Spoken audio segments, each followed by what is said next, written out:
Hi, good evening. ఈరోజు నేను మా ఇంట్లో క్యారెట్ ఫ్రై రసం పెట్టాను. అవి ఎలా చేశానో చూద్దామండి. ఫస్ట్ గ్రేటర్తో క్యారెట్ వాళ్ళ పెద్దదాంతో తురుముకొని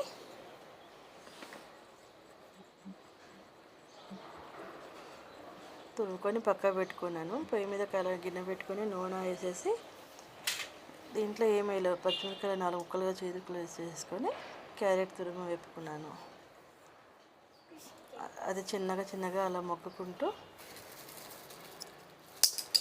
పక్కకు ఉంది. తర్వాత రసం చేయడానికి మిరియాలు, మెంతులు, ధనియాలు, జీలకర్ర అన్నీ కలిపి రోట్లో ఇలా దంచుకున్నాను.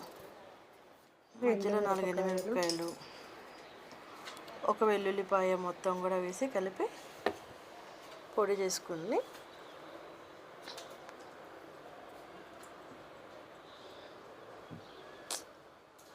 రోట్లో కదా కొంచెం కష్టంగా ఇవన్నీ కలిపి పొడి చేసుకున్నాను.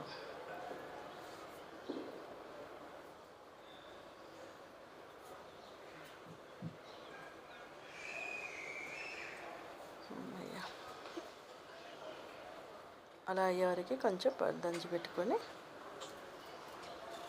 ఈ పొడిని పక్కకు పెట్టుకొని చిన్న టమాటాలు 2 టమాటాలు తీసుకొని నీళ్ళలో నానబెట్టుకొని ఆల్రెడీ చింతపండు ఉడకబెట్టిన గుజ్జు ఉండటం వల్ల దాన్ని కూడా చింతపండు నానబెట్టుకోలేదు నేను. చింతపండు గుజ్జు టమాటాలు కలిపి దీంట్లో 2 ముక్కలుగా చేసి అది రసం తీసి పక్క పెట్టుకున్నాను. ఒక పక్క కూర అవుతుంది కదా, దాన్ని కూడా కలుపుకుంటూ దగ్గర క్యారెట్ మంచిగా మగ్గింది.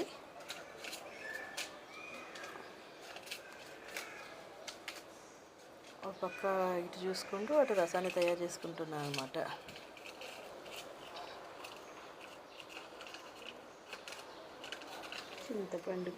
చింతపండు ఉడకబెట్టి ఉన్న గుజ్జుని ఇంకా అలా టమాటాలు నానబెట్టిన నీళ్ళలోనే వేసేసి 2 పిసికి పెట్టేసుకున్నాను.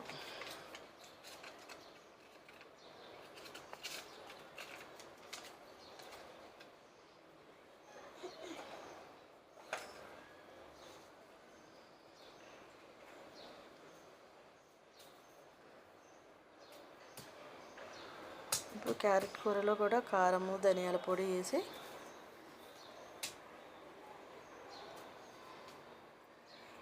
మంచిగా అంతా కలిసే వరకు తిప్పుకొని తరిగిన కొత్తిమీర కూడా చల్లేసి స్టవ్ ఆఫ్ చేసేసాను. క్యారెట్ కూర అయిపోయింది ఇంతటితో. ఇప్పుడు ఇక రసాన్ని కంప్లీట్ చేసుకుందాం, చూద్దామండి.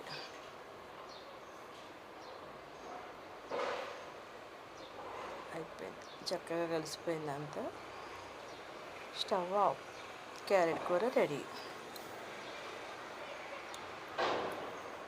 ఇప్పుడు మళ్ళీ స్టవ్ ఆన్ చేసేసుకొని స్టవ్ మీద రసం కోసం గిన్నె పెట్టుకుంటున్నాను. ఆ గిన్నెలో 2 పావులు నూనె వేసేసి తాలింపు గింజలు వేసేసి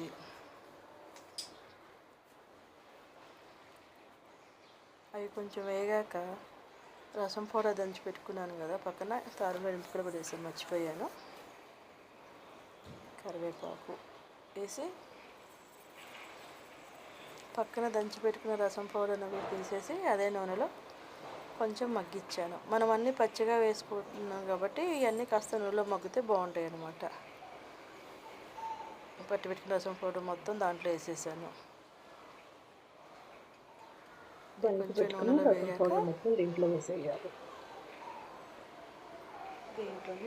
కొంచెం పసుపు, ఉప్పు, మనం ధనియాలు అన్నీ పచ్చిదే పెట్టాము కాబట్టి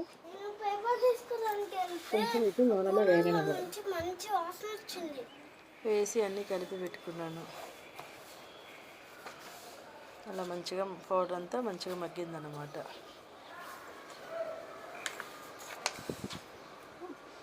ఇప్పుడు మనం టమాటా చింతపండు పిసుకుని నీళ్ళు ఉన్నాయి కదా, అవి తీసేసుకొని ఆ తాలింపులో వేసాను. కొన్ని నీళ్ళనే కాదు, నేను దాన్ని నిండుగా కూడా నీళ్ళు పోసేసుకొని ఒక 2-3 పచ్చిమిరపకాయలు ఇలా పొడుగ్గా చీల్చుకొని చక్కగా మరిగేలా ఉంచుకున్నాను స్టవ్ మీద, దింపలేదు వెంటనే.